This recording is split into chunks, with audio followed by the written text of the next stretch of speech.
រៀនភាសាអង់គ្លេសចាអញ្ចឹងថ្ងៃហ្នឹងគឺរៀនសំណួរចម្លើយនេះណាចា Where is Angkor Wat located? Where is Angkor Wat located? តើប្រាសាទអង្គរវត្តស្ថិតនៅក្នុងប្រទេសណាចាអញ្ចឹង where នេះយើងប្រែថាឯណាចាអញ្ចឹងតើប្រាសាទអង្គរវត្តស្ថិតនៅឯណាចាអញ្ចឹងដើម្បីឲ្យងាយស្រួលស្ដាប់ខ្ញុំដូរទៅជានៅក្នុងប្រទេសណាចា Where is Angkor Wat located? Where is Angkor Wat located? It is located in Cambodia. It is located in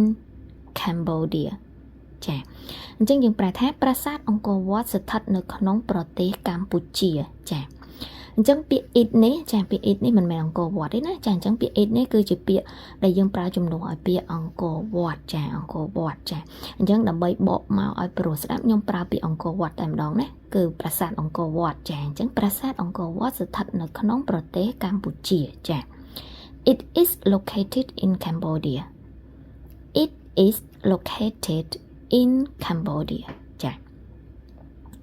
អញ្ចឹងនេះគឺជាសំណួរចម្លើយប៉ុន្តែប្រសិនបើអ្នកទាំងអស់គ្នាចង់ទៅសេតែជាប្រយោគធម្មតាយើងអាចសរសេរបែបនេះបាន